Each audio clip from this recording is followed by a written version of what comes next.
porque a espiritualidade não era um tema que eu tivesse pensado sobre o qual eu tivesse pensado profundamente. Mas, à medida que vim conversando e participando das reuniões, fui compreendendo um pouco melhor que, na verdade, eh, o que eu considero, né, que eu, construo, né, conceitualmente como espiritualidade, está presente todo o tempo na minha vida, embora tenha tido uma família ecumênica, assim, não era uma família especialmente religiosa, mas muito aberta a todas as religiões e, portanto, muito espiritualizada. Eh, então, eu vou trazer aqui, propor algumas ideias para a gente começar a pensar, e depois, nesses primeiros 10 minutos, e nos outros 10 minutos, eu trouxe um material que a gente gravou para um evento na Romênia que eu não pude estar, e que tem as principais questões metodológicas e também informações sobre esse trabalho com a orquestra da Grota, do Surucucu, eh, colocados de uma maneira bem detalhada, mas já compilada. Então, a gente vai ganhar tempo vendo o vídeo. Então, vou primeiro trazer algumas questões para a gente pensar juntos, para articular essas três coisas, né? A resiliência, a arte e a espiritualidade. E ainda especificamente a resiliência comunitária. Então, essa frase é uma frase do Boris Cyrulnik, "Sua história não é o seu destino", que foi a frase que me fez começar a estudar a resiliência e pesquisar há mais de 20 anos atrás, quando eu fui lá estudar com ele, na França. E lá, quando eu estudava lá, eu ficava pensando, assim, quantas experiências que a gente tinha aqui de resiliência, que não eram experiências pessoais, eram experiências muito mais comunitárias, assim, coletivas, de produção de processos de resiliência, né, de mudança de destinos, mas só que a gente não utilizava esse termo para falar desse assunto. Então, achei interessante propor essa linha de pesquisa, né, a resiliência como um processo coletivo, como um processo comunitário, né, e resolvi me dedicar a pensar, o que isso tem a ver com a arte, porque muitas pesquisas identificavam isso, que mesmo pesquisas sobre processos individuais, eh, mostravam que a arte faz parte de quase todos os processos de resiliência. Quando a gente fala de resiliência, está falando de quê? Isso que está ali na tela, né? A condição de pessoas que viveram umas situações de agonia psíquica, de muita privação, né, de traumatismos muito severos, né?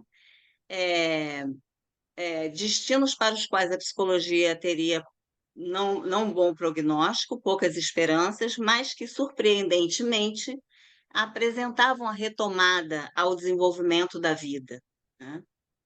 E aí, o estudo da resiliência vai tentar entender o que que acontece com essas pessoas, né, que não acontece com algumas outras ou com alguns grupos, né, que encontram essa linha de fuga para esse destino que tinha sido pensado para elas, porque realmente são situações difíceis da gente, enxergar logo de início, eh, uma esperança, né, uma solução.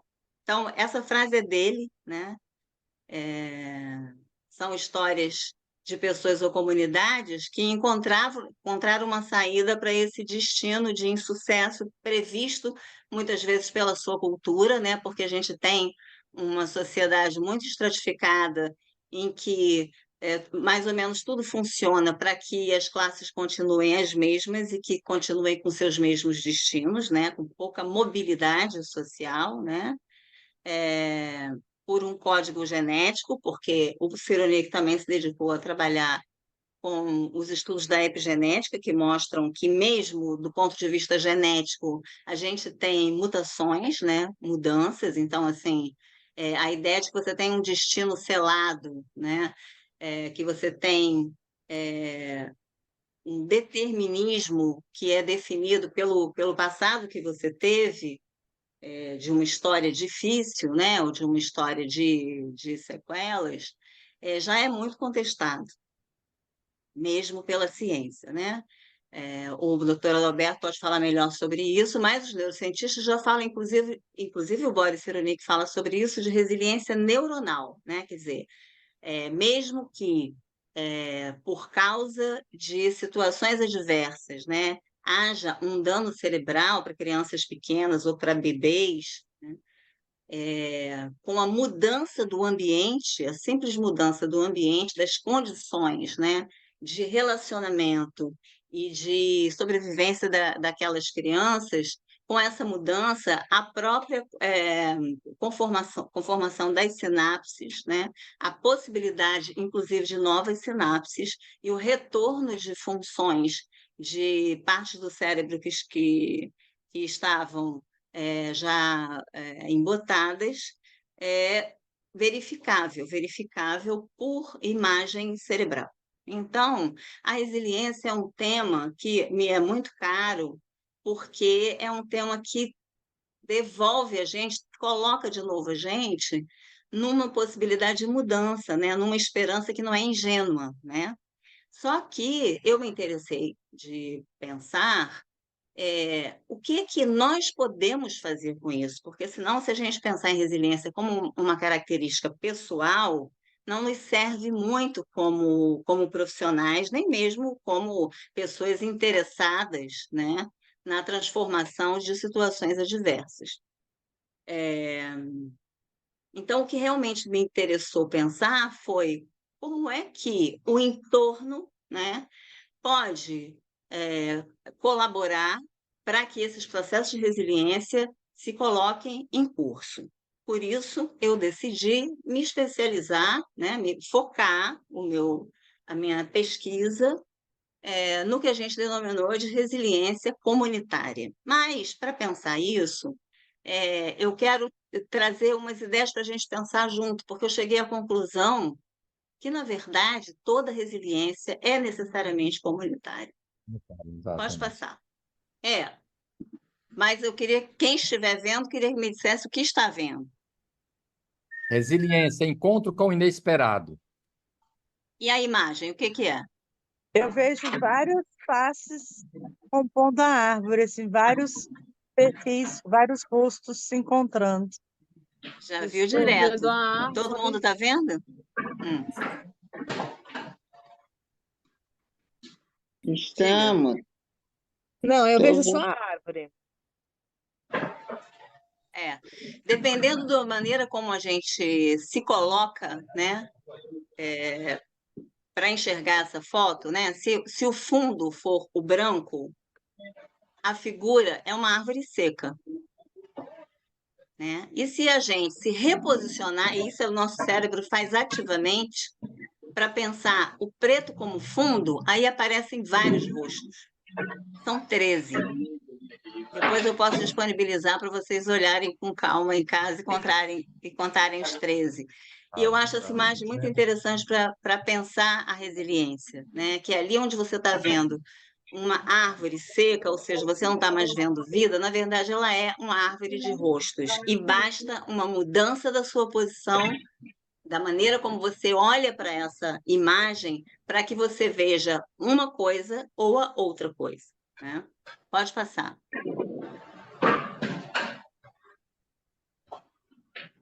Vamos para o próximo. Então, para começar a falar sobre a resiliência, é bom que fique bem claro que a gente não está falando que a resiliência é uma característica pessoal, em que, portanto, qualquer pessoa pode ser colocada numa situação difícil que ela deveria reagir sozinha e bem, né? Não é invulnerabilidade, não é uma questão de competência social, porque há muitas pessoas que têm muito sucesso social e vivem grandes traumas e uma grande infelicidade, né? E outras pessoas que não vivem esse sucesso social, essa competência, como ela é pensada socialmente, mas que tem uma vida que considera satisfatória, né? Que tem os elementos importantes para se sentir feliz. tem que ficar claro que a gente não está falando da resiliência como uma adaptação positiva ao trauma, porque uma grande parte dos estudos sobre a resiliência definiu a resiliência dessa forma, como se fosse uma maneira positiva de reagir a uma situação muito desfavorável, principalmente as situações ambientais. E a gente não está defendendo isso, né? Que para que você seja considerada uma pessoa resiliente, você deva se adaptar a situações às quais você deveria transformar, né? E não se adaptar. Né? Então, o que nos interessa aqui é pensar a resiliência que vem de processos coletivos que favorecem essa resiliência comunitária. Pode passar.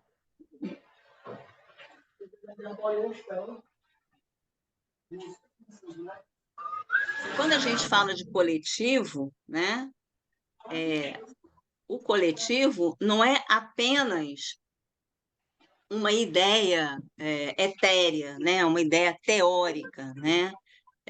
O coletivo é alguma coisa que se manifesta na nossa vida todos os dias. Essa frase do Leonardo Boff eu gosto muito. Ele diz assim: todo ponto de vista é a vista de um ponto.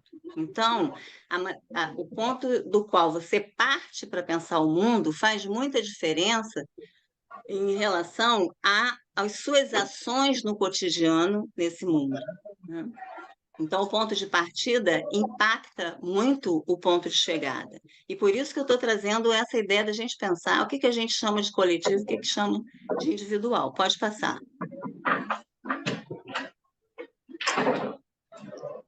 Então, um coletivo, na abordagem tradicional, é a soma de indivíduos, né? Mas quando a gente define essa ideia de coletivo como a soma de indivíduos, a gente está pensando como essa unidade de integração, né? Essa ideia de unidade e integração está em mim, e em mim, isolado dos outros indivíduos do mundo. Quando eu faço uma soma, dá um grupo, dá um coletivo, né?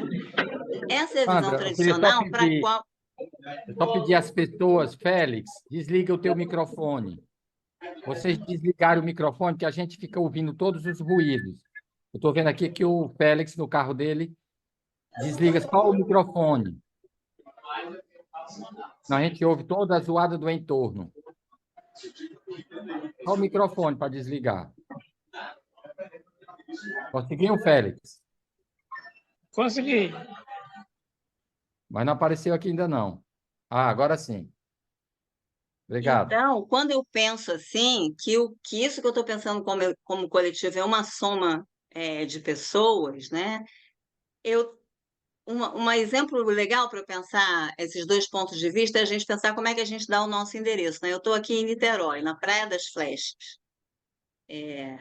Então, eu posso começar aqui, Praia das Flechas 171, e aos poucos eu ia abrindo aquele zoom do Google Maps, né? E aí eu vou vendo a minha cidade, vou vendo o meu estado, vou vendo o meu país, vou vendo qual é o meu continente, até que eu chegue, se eu tiver condições, se eu tiver informação suficiente, vou ter uma limitação para ter uma ideia de como é que eu estou inserida no mundo. E meu ponto de partida, meu ponto de pensar o mundo, a minha forma de pensar o mundo vai ser a partir do meu ponto de vista, do meu umbigo, isolado, né?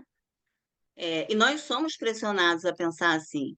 E qual é a consequência ética que isso tem? É que eu vou pensar que eu não tenho nada a ver com o outro, né? Quer dizer, eu vou pensar que eu não tenho nada a ver com a dor do outro, eu vou viver dessa forma, e eu vou também pensar, se eu for uma pessoa numa situação desfavorecida, que também a minha dor não importa para o outro. E a nossa cultura, ela nos leva a nos sentirmos dessa forma e a pensarmos dessa forma. Mas a gente pode pensar o coletivo de uma outra maneira. Pode passar.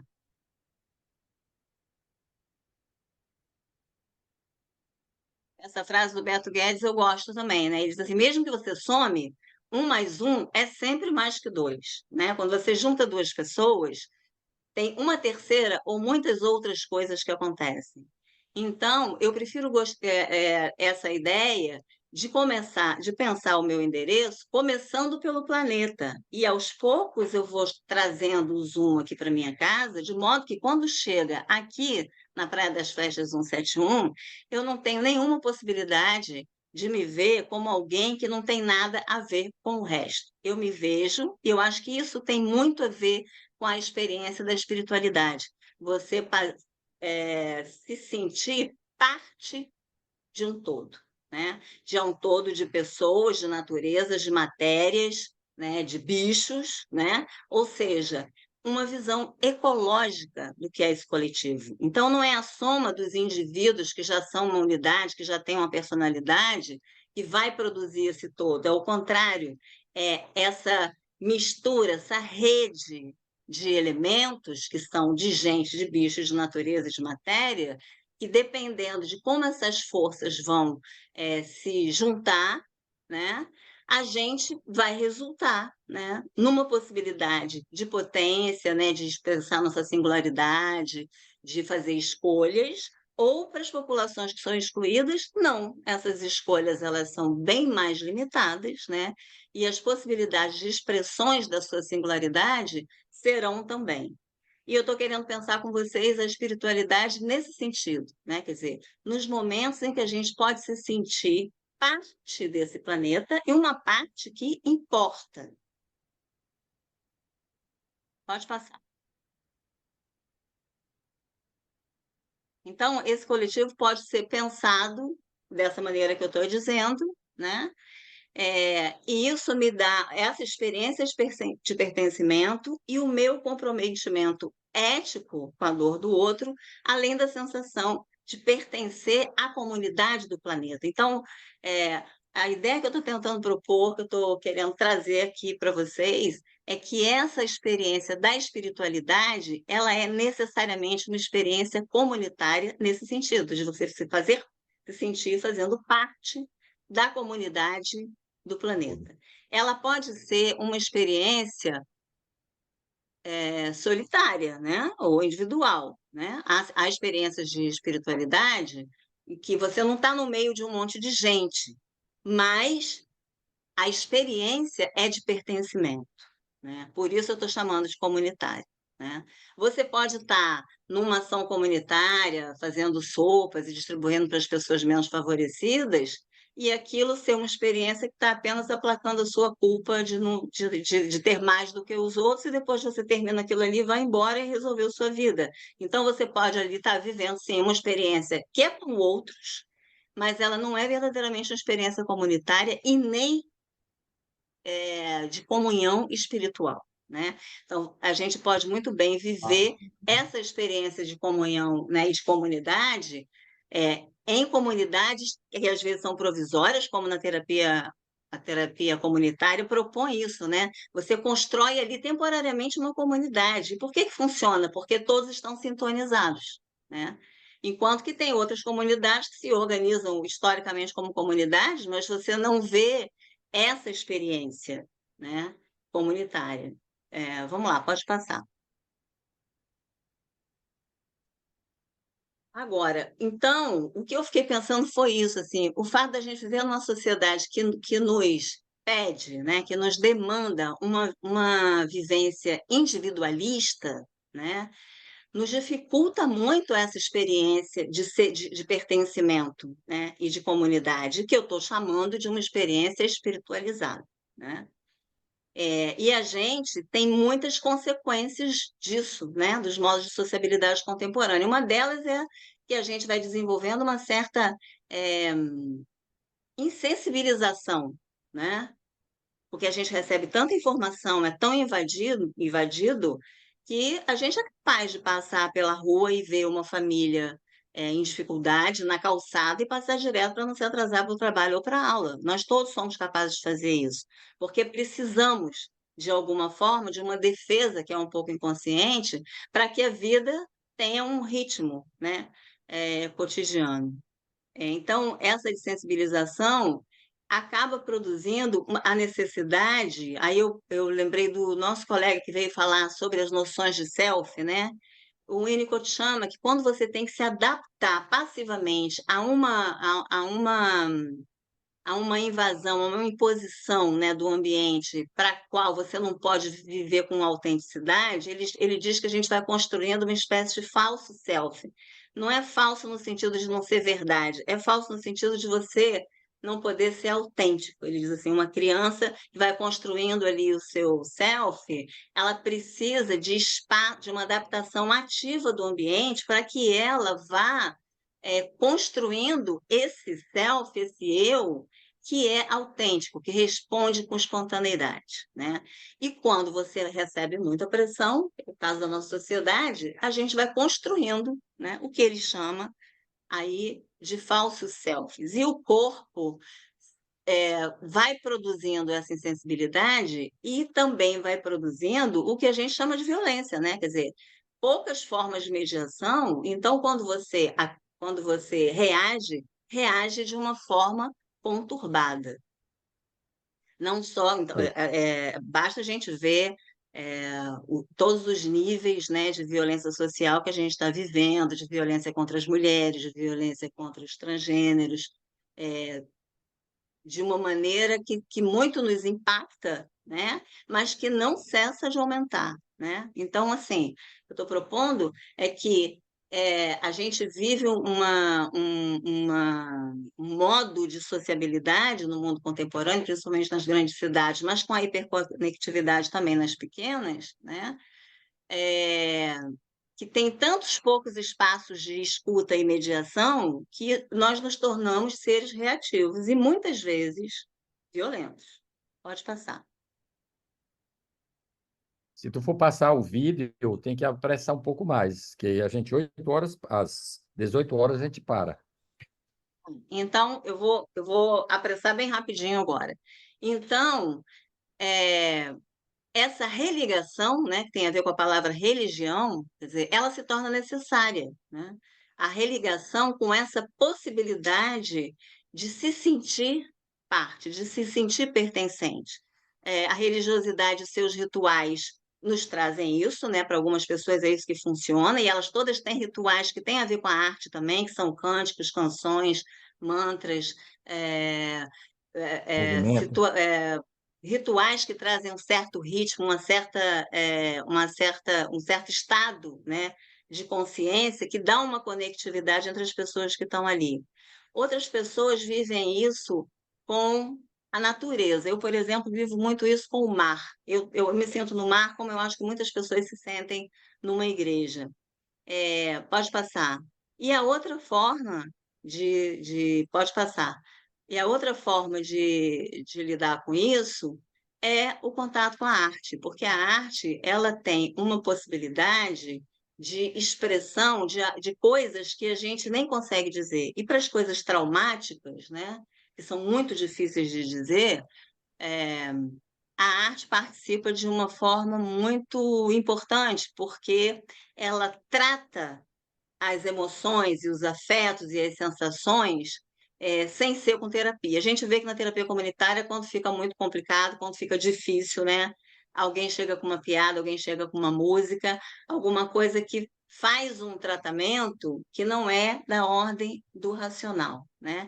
E o Winnicott, ele diz isso, assim, que ele chama isso de espaço potencial, esse espaço em que você consegue essa conexão com essa sua autenticidade e consegue criar novas formas de pensar o mundo, né?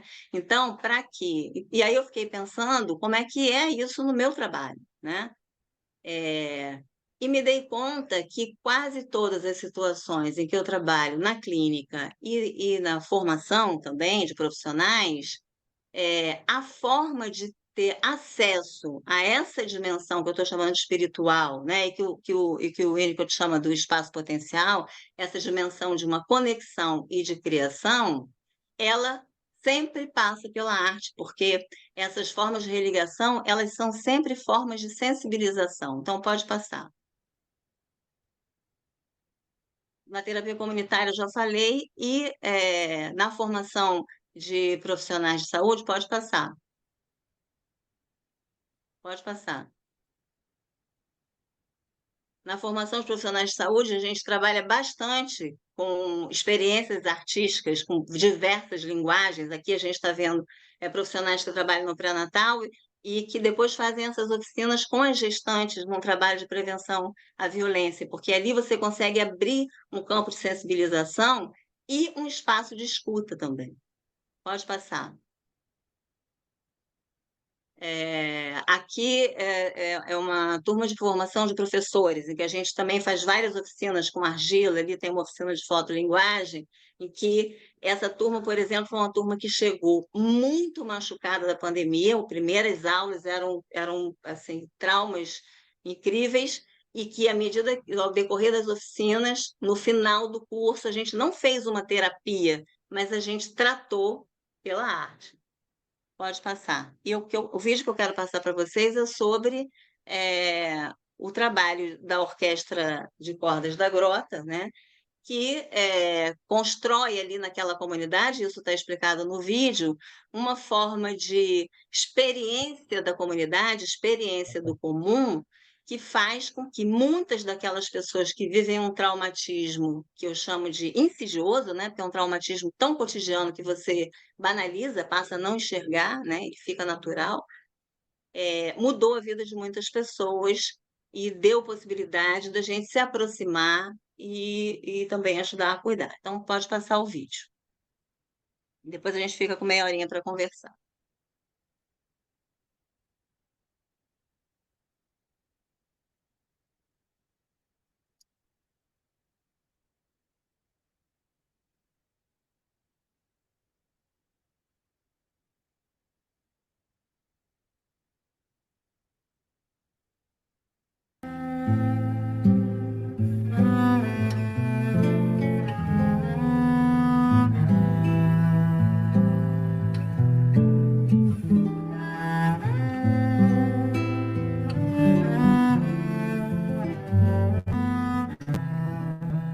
Está travando.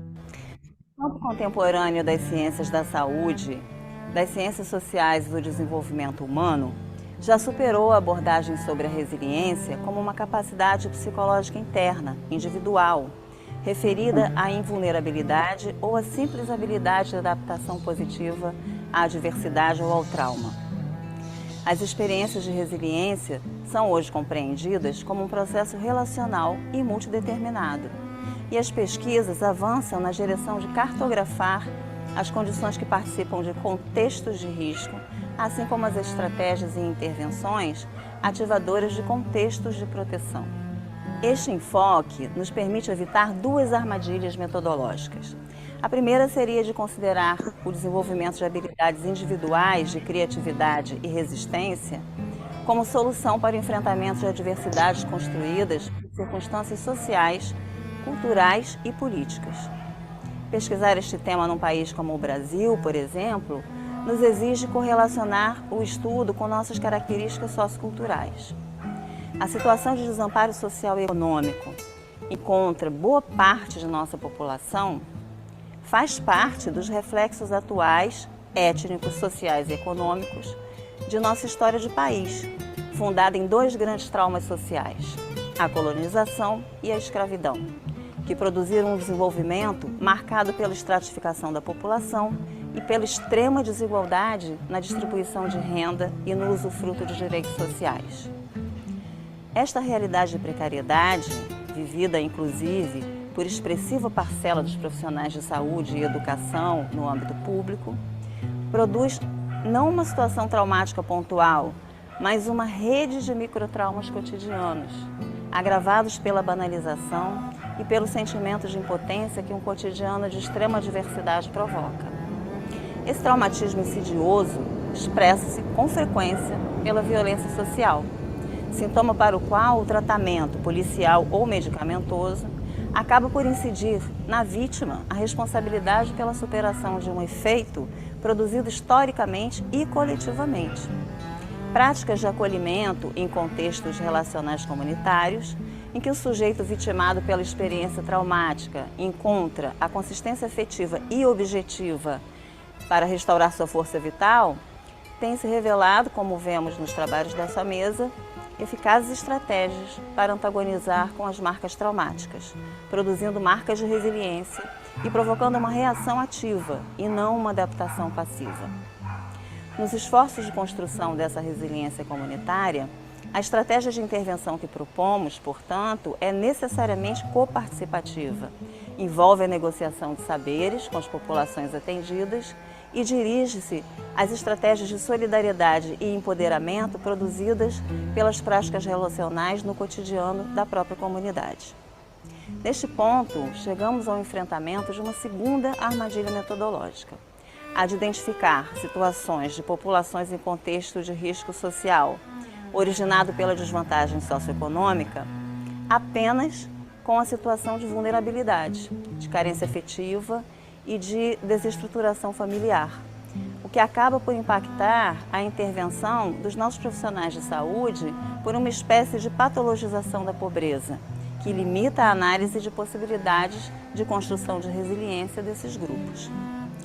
Estudos que utilizam metodologia de coparticipação nos resultados da pesquisa com as próprias comunidades pesquisadas mostram que esses grupos costumam desenvolver dispositivos de resistência que exigem solidariedade, organização grupal, criatividade na elaboração de estratégias e flexibilidade nas relações com o outro, para que possam garantir não só sua sobrevivência física, mas também os valores de sua identidade cultural. Constroem, então, contextos favorecedores de desenvolvimento de experiências de resiliência comunitária, que irão contracenar com os contextos de risco de sua realidade. A cultura popular tem aí um papel fundamental, a criação de mecanismos de mediação, de sustentação e de apoio. Além disso, a arte permite a produção de uma forma de expressão para o que denominamos aquela parte incomunicável apenas com a narração comum, somente possível de ser transmutada com a criação de uma linguagem para expressá-la, reinventá-la e recolocá-la na interlocução com as outras pessoas, facilitando assim a saída do isolamento defensivo. Do ponto de vista dos recursos construídos em nossa realidade sociocultural, contamos com uma vasta e variada gama de expressões culturais e de iniciativas de produção de redes de apoio não oficiais, partidas de movimentos populares, que, por conhecerem em detalhe a cultura das comunidades nas quais intervêm, obtêm expressivos resultados qualitativos e quantitativos. Esta constatação implicou-nos há 10 anos numa pesquisa exploratória com diversos projetos sociais destinados ao ensino de música no Rio de Janeiro. Buscando compreender o impacto da arte nos processos de resiliência, encontramos, junto com as atividades artísticas, um conjunto de práticas relacionais que, empreendidas inicialmente de forma intuitiva, aos poucos foram estruturando estratégias de integração comunitária e de promoção de resiliência, como a articulação com a rede de saúde e escolar, o compartilhamento de feições, as apresentações públicas no entorno da favela e em instituições parceiras e o trabalho em redes informais de voluntariado. Para acompanhar esses processos, o Observatório Internacional Rede Resiliência, um grupo de pesquisa sob a minha coordenação na Universidade Federal Fluminense, passou a incorporar o conjunto de ações da Orquestra de Cordas da Grota, constituindo-o como um território de pesquisa. Trago aqui algumas considerações sobre os nossos resultados. Iniciado há 25 anos por um carismático casal de musicistas da UF, o projeto da orquestra tornou-se um centro de cultura, localizado na favela da Grota do Surucucu, em Niterói, no Rio de Janeiro. Uma comunidade hoje atravessada pela violência do movimento do tráfico de drogas e pela dura ação repressiva do Estado. Conta hoje com 4 orquestras, 5 programas e 20 núcleos totalmente autogeridos em outros municípios. Suas ações centram-se na atenção a crianças e jovens em situação de risco social e psíquico, através da identificação e potencialização de talentos e vocações, a profissionalização e a inserção no mercado de trabalho. A partir da metodologia da pesquisação ao longo dos últimos 10 anos e de entrevistas cartográficas com 37 jovens participantes das ações integradas de intervenção e pesquisa do grupo REDRES nessa comunidade, pesquisamos o impacto das estratégias das práticas comunitárias da orquestra na mudança de perspectiva de futuro nas narrativas dessa população que é atendida pelo projeto. Na análise quantitativa dos impactos do projeto, podemos identificar um alto índice de adesão dos participantes, que atende anualmente cerca de 1.000 estudantes na sede e 300 nos núcleos, um expressivo índice de progressão nos estudos, cerca de 60 estudantes ingressaram na universidade, 20 deles produziram trabalhos acadêmicos sobre sua experiência de transformação pela música, ganharam 12 prêmios e têm 6 CDs gravados. A análise qualitativa parcial ainda das narrativas coletadas revela a potência da ressonância dessa metodologia de trabalho. O estudo tem seu sentido no presente, os resultados se revelam no futuro próximo e na relação com os colegas. A fruição depende da cooperação. E a seriedade exigida pelas tarefas exclui apenas o descompromisso, não exclui a alegria e a turbulência. A sensação de existir em colaboração vai se confirmando, pois do empenho de execução de cada um depende uma boa experiência de execução de uma peça musical.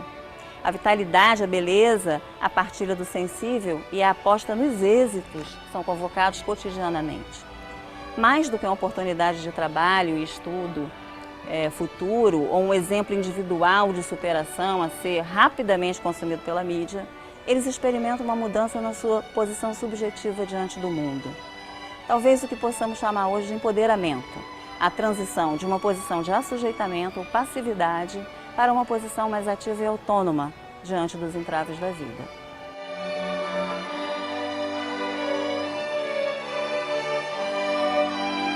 A música não está tocando, é uma pena. A gente não ouve a Beleza. música do filme. Já terminou.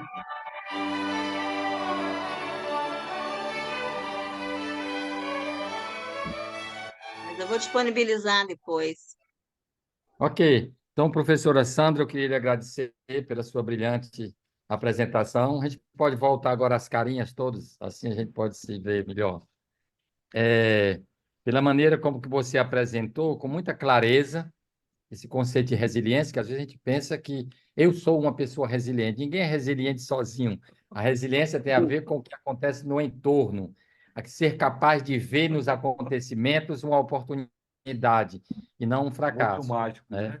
E você lembra que a arte fez a diferença, faz a diferença. Vê essa resiliência como um processo interativo, quer dizer, tem que estar conectado e interligado com a cultura para encontrar essas possíveis respostas. Eu gostei muito dessa ideia do que você falou, da resiliência como um encontro inesperado. E aqui eu me encontro na tua reflexão, eu digo o seguinte, nós temos aqui um lado vertical, material, não é? Que seria a horizontalidade. Quando acontece alguma coisa, uma morte, uma perda, essa horizontalidade é quebrada. E aí o resiliente é aquele que é capaz de olhar o imaterial, o resiliente, o eterno, o espiritual, que está interessante, que forma a cruz. Olha como é interessante, né? Quer dizer, o ponto de vista é a vista de um ponto. É verdade, mas se você olha apenas do ponto de vista da horizontalidade, da materialidade, cada morte é a tua morte também.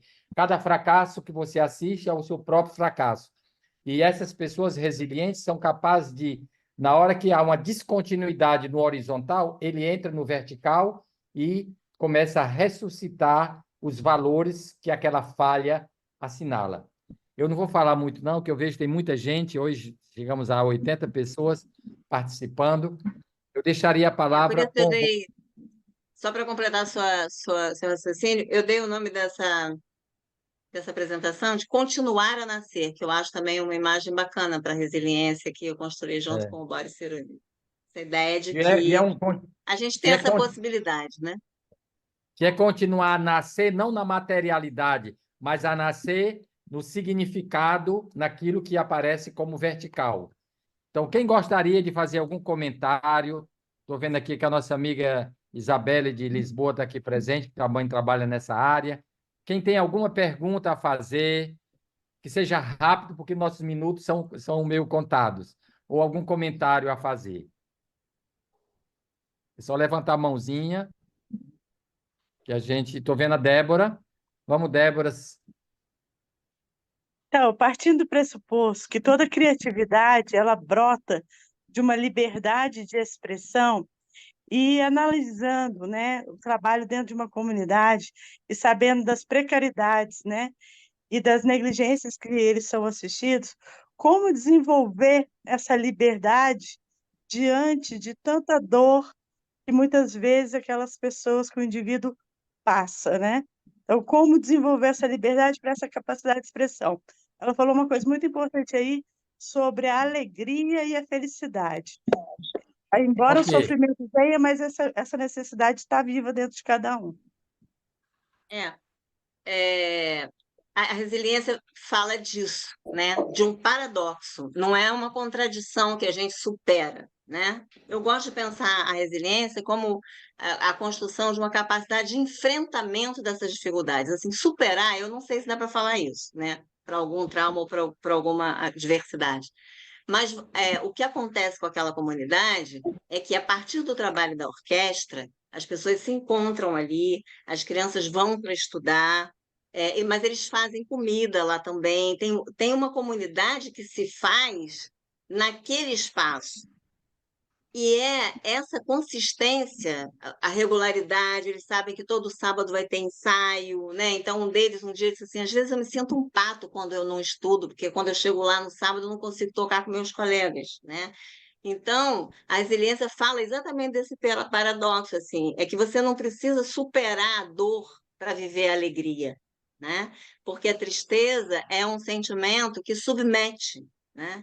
Então, a fruição da música e também a alegria de você estar conseguindo aprender, né? Porque a experiência dessas crianças na escola pública não é de sucesso, né? E ali elas entendem que elas são muito bem capazes de aprender rapidamente a tocar um instrumento, né? Que aquilo é matemática pura, né? Então eu não sei se tem uma liberdade de expressão. Isso eu não sei, porque tem ali naquela bolha, mas tem uma conquista de cidadania. Sabe? Eu acho que a alegria tem a ver com isso, porque aí eles são convidados para tocar em outros lugares, aí já tem políticas públicas que hoje em dia os meninos que eu conheci no começo já são coordenadores, né? Então, eles já formulam os projetos com apoio, os primeiros já são maestros, né? Para que as políticas públicas deem suporte ao projeto, né? Que antes trabalhava apenas com doações, né? E com voluntariado. Ok, Então, tem mais Débora, eu alguma diria isso, pergunta? sabe? Que é o. Não sei bem se é liberdade, mas é o poder da alegria de estar presente, de... A visibilidade, né? Levante a mãozinha, quem quiser fazer pergunta ou comentário. Muito obrigada, viu, Sandra, pela sua resposta. Eu acho que tem a possibilidade do pertencimento, e isso alivia a dor, né? A dor de um é a dor de todos, né? A alegria de um pode ser também. Tem outra mãozinha ali, Corina. Oi, gente, eu adorei conhecer esse teu trabalho, Sandra, realmente muito lindo. Eu estava justamente pensando num problema que está acontecendo aqui, perto da minha casa, em relação a isso. E a pergunta que eu faço é Você é de como é onde, que Corina? eu sou de Brasília e Sim. moro numa região semi-rural, digamos assim, né? E a gente está com uma questão do lixo aqui bem séria. E aí eu queria perguntar como foi que a terapia comunitária integrativa ajudou, ou teve algum papel, ou como é que você vê o papel da TCI aí numa construção dessa resiliência comunitária, que é o que eu estou pretendendo fazer. Obrigada, gente.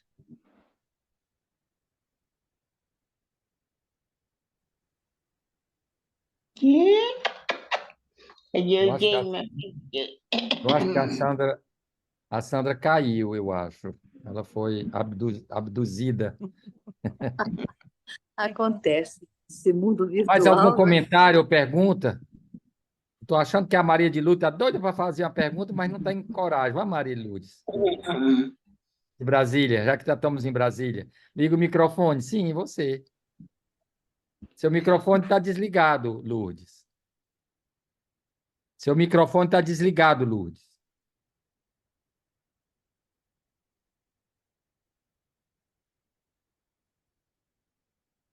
Continua desligado.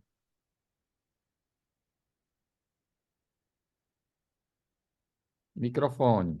Falar, tudo Alberto. É Luzia. Ai, pronto, consegui. Pronto, Consegui depois, som. pode falar. Consegui? Tá, estamos ouvindo. Consegui? É porque eu Sim, não sei, não sabia usar o iPhone para fazer isso, que não estou acostumada com ele. pode falar. Não, eu perdi o início da fala dela, mas eu fiquei profundamente sensibilizada com esse trabalho. Não tenho a menor dúvida do impacto da arte para as comunidades e para os indivíduos, né? Mas com a vantagem de que a arte vai transcender cada um que faz e vai atingir muito mais pessoas. Claro que cada família desses meninos ou adolescentes, né, que entram numa orquestra dessa, está vibrando junto com o filho, está participando dessa alegria. Então, isso é que realmente permite criar essa dimensão comunitária, né? Que vai, além de cada um que se envolve, ele envolve toda a família, envolve toda a rua onde mora, enfim, todo um contexto maior que se interessa, né? Pelo que eles estão conseguindo realizar. E a música, eu acho que é realmente um instrumento, ou não é instrumento, é o recurso privilegiado, eu acho, para essa cativação, né, de uma comunidade, de um grupo, para tê-la fortalecida também com essa possibilidade do poder da criatividade, né? E acho que cada um desses meninos, com certeza, passa a ter uma vida diferente na escola, melhores rendimentos, né? Enfim, então, de parabéns às comunidades que estão envolvidas Beleza. nisso, e a pesquisadora que nos trouxe esses resultados, né? Eu não cheguei a ouvir Beleza. nisso, não sei o nome das pessoas, mas Obrigado. parabenizo, felicito, e espero que em Brasília a gente consiga fazer coisas semelhantes. Tem aí alguém que falou de Brasília, eu acho que há vários lugares aqui onde seria muito bacana levarmos coisas assim, desenho, Beleza. música. Obrigado, Lourdes. Legal. Obrigada a Luzia, você, tem alguma Roberto. pergunta? Tem a Luzia e o Fernando. Eu queria primeiro parabenizar a professora, né, pelo excelente trabalho e também dizer que eu estou nesse caminho, né, de resiliência comunitária, que eu estou passando uma fase muito difícil de isolamento, assim, estive adoentada e me afastei das 4 varas e isso vem afetando meu desenvolvimento, né, até mental. Mas eu quero dizer que é isso aí, né? A gente tem que começar, é o caminho mais certo. É a Beleza. resiliência comunitária. Parabéns. Obrigado. Obrigado, Fernando. Depois você, no final, faz uma síntese, Sandra. Fernando Canirna. Canina. Olá, boa noite a todos. Boa tarde, se calhar, para quem está no Brasil. Aqui Você é em de Angola. onde? Eu De sou Angola? de Angola, Benguela. Seja bem-vindo. Benguela. Obrigado. Bem, na verdade, primeiro queria parabenizar a iniciativa, é louvável, até porque temos também uma atividade do gênero prevista com a Débora no dia 29 de janeiro. Aproveito também estender o convite a todos para que façam parte. Será um momento de interação muito importante. Vai ajudar-nos a ter essa conexão mais suave, mais aberta e ajudar, se calhar, a salvar muita gente. Obrigado. Ótima continuação. Mais alguém? Algum comentário? Alguma pergunta? No final, a professora Sandra faz uma síntese. Isabelle, de Lisboa. Pode falar, Isabelle. Eu queria dar os parabéns para esse trabalho e dizer que é muito importante essa parceria entre a academia e os projetos, né? E achei muito importante o reconhecimento da academia dos recursos dessas comunidades, que não são comunidades carentes, são comunidades que têm muita riqueza e muitos recursos próprios. Então, essa atitude de aprender com eles também, né? De apenas mobilizar esses recursos e, ao mesmo tempo, essa parceria. Eu achei muito importante isso. E esse pertencimento mútuo, saber esse olhar de reconhecimento mútuo. Obrigada. Beleza. Mais algum comentário ou pergunta? Tem uma pergunta ali no chat para a Sandra sobre a pesquisa, onde que faz para localizar a pesquisa e se o vídeo também está disponível no YouTube. Pronto, agora você dá uma geral, depois a gente volta novamente, Sandra. Tá bom. É, já está finalizando, é isso? Faltam 5 minutos. Ah. Pode ser que apareça mais alguma pergunta. Mas, enfim, realmente. do que você ouve, do que você já ouviu. Não, queria enfatizar duas ideias importantes que apareceram.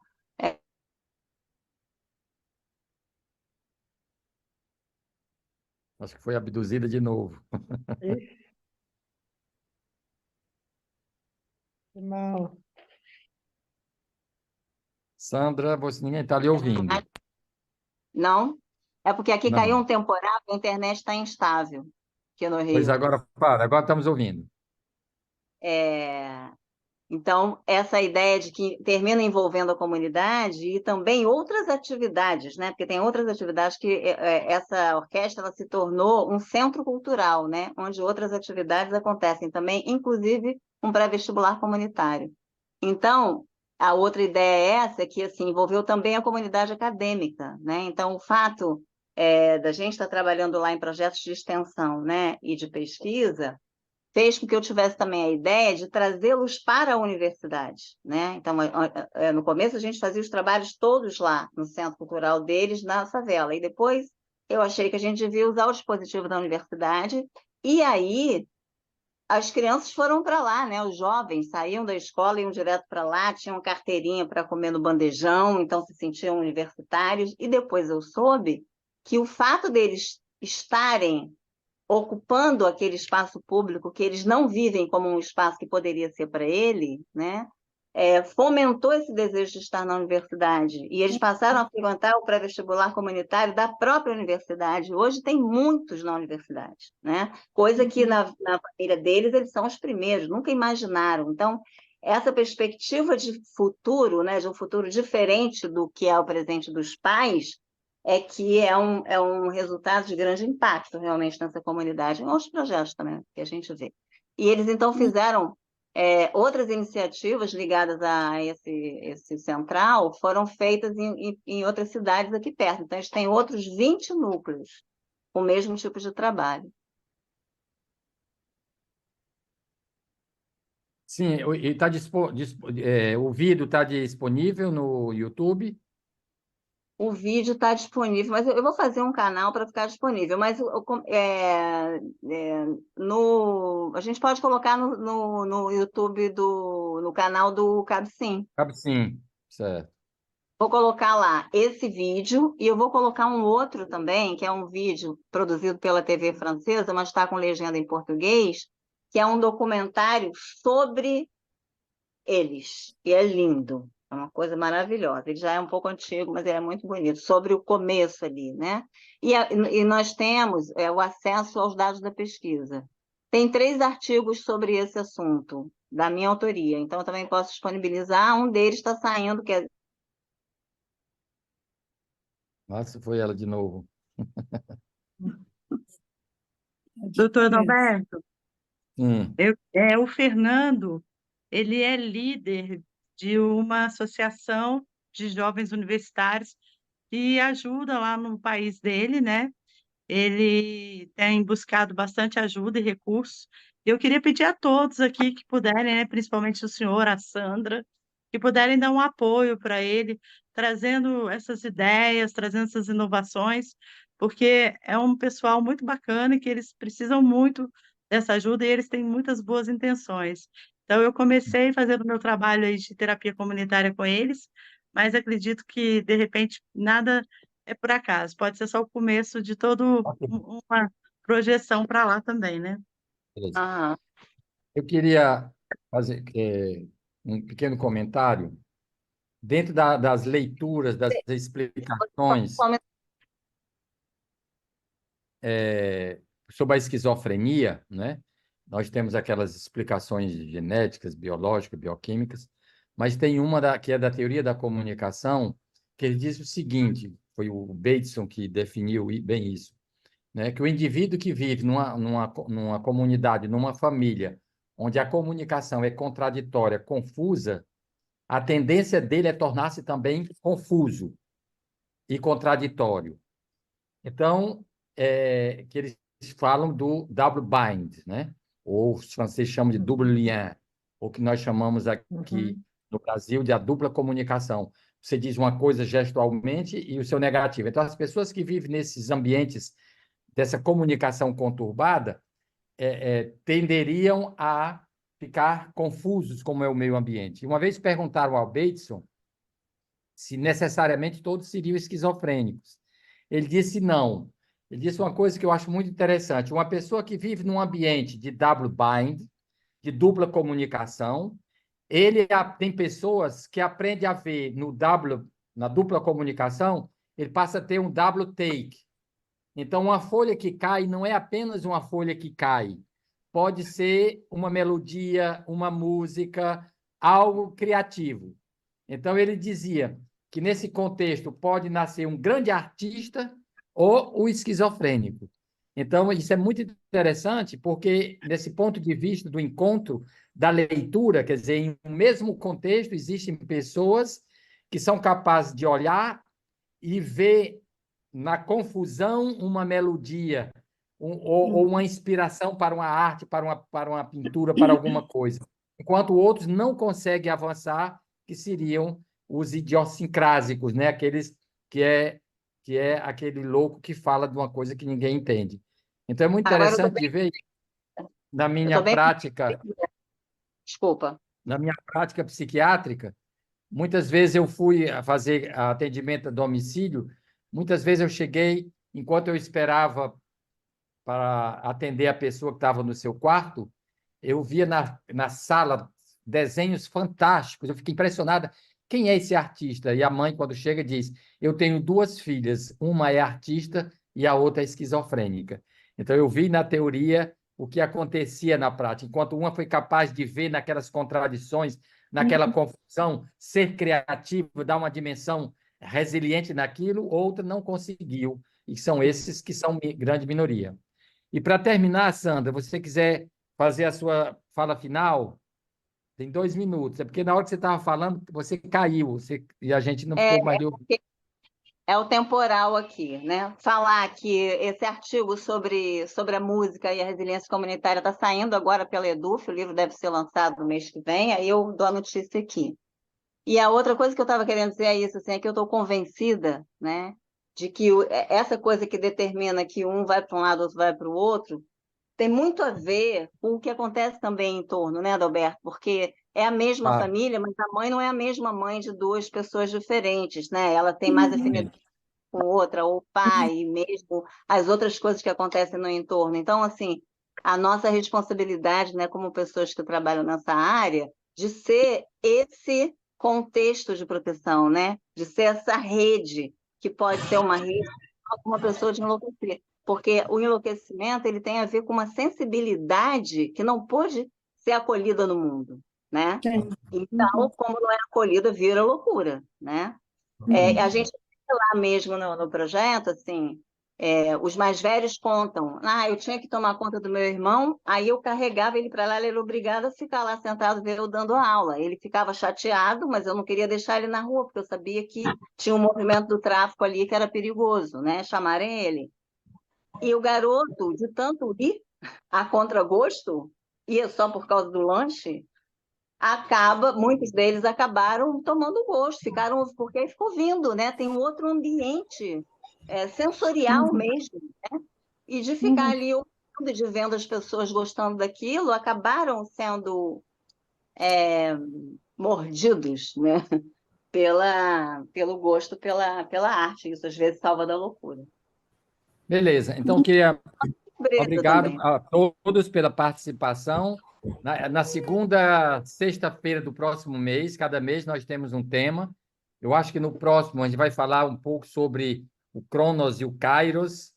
Nós vamos ainda como é que a gente do tempo cronológico para o tempo da ressignificação, que tem a ver com essa dimensão resiliente também. Então, queria agradecer a todos e Débora, refaça o convite que o Fernando fez há pouco. Quando é que vocês vão fazer uma roda? É uma roda de terapia? Dia Coloca 29 de aqui. janeiro, dia 29 de janeiro, ao meio-dia, é horário do Brasil, e às 4 horas da tarde em Benguela. Então, estão todos convidados a participar pelo Zoom. Aí depois eu vou mandar para o doutor e a gente vai Tem como divulgando aí. colocar o endereço logo aqui, já no chat? Aí é com muita o gente Fernando. vai... Tem, Fernando? Você já tem o Tem, link Fernando? da reunião? Tem não. Bem, ainda não temos o link da reunião, mas partilhei aqui por mensagem o nosso WhatsApp. Basta nos puxarem, depois vamos partilhar o link para todos. Deixei o Beleza. WhatsApp na mensagem. Obrigado, Anderson, pela Eu sua gostaria, participação. Sim, eu pode falar. gostaria ainda de agradecer demais a presença em tantas pessoas que se interessaram pelo tema e pelo nosso encontro. Muito contente, né? E espero que tenha sido tão prazeroso e proveitoso para vocês quanto foi para mim. Valeu, muito bom. Valeu a pena a gente ter esperado. Na vez passada você estava muito apertada, mas valeu a pena. Hoje a gente teve tempo. Valeu, Sandra. Até Obrigada. daqui. Obrigada, mês nós obrigada, estaremos. Roberto. Beijo, Tchau. saúde para